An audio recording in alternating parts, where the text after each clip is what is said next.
RX78 GP04 Tetra Gerbera was developed as a high-mobility suit during the Gundam development project of UC0083. Designed by Anaheim Electronics, this fourth Gundam in the series was never constructed for the Earth Federation. The reasoning behind this was that Tetra Gerbera's use was limited to space, while the RX78 GP01 Zephyranthi's full burner could already do this. Even though it was less maneuverable compared to its speedier cousin, the multiple functions of the Zephyranthi's made the Gerbera's capabilities redundant. Losing the bid to the Earth Federation, Anaheim Electronics dumped its mobile suit onto the Delaz fleet, under the pilot of Shima Garahao. It would see use in Operation Stardust, ultimately getting impaled by the Gundam Unit 3 Dendrobium, as the colony dropped onto the Earth.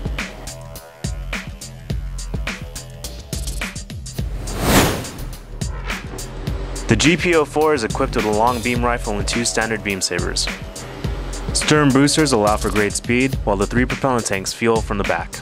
Out of all the resin pieces in this kit, the fuel tanks were the hardest to deal with, being surprisingly heavy. Brass tubes would have solved this problem easily, but I was stubborn and used super glue instead. Making sure the pieces set right without a support was tedious, but once the glue settled, the bond was pretty solid. Personally, I didn't add any new modifications to the kit, but beads were added beforehand to emphasize thruster nozzles and exhaust parts. I did add my own beam rifle lens, which was actually a sticker gem from one of those cell phone accessory kits. The model's heavy and can't stand on its own without tipping back because of the tanks, so I put it in a fixed pose, which is usually what you have to do with the resin kit. For my first resin conversion kit, I think it wasn't a total failure. I still have a lot to learn, but it's an experience I look forward to. But what is a conversion kit? What's resin?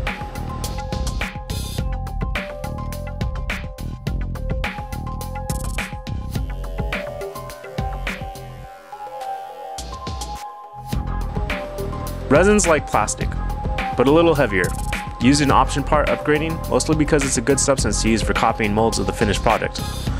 Companies like G-System, Neograde, and Coreworks make their living off the sculpting new models out of existing kits, such as my GP04. The base kit used for the Tetra Gerbera was the mastergrade GP01, and from that, Coreworks customized new parts to be interchanged with the model, converting the kit. Resin kits are expensive because of the work involved with sculpting the parts, as well as making the molds for the kit. Also, these kits have limited use before the casts become unrecognizable. For these reasons, resin kits usually cost as much, or even more than the base kits that are needed to complete them.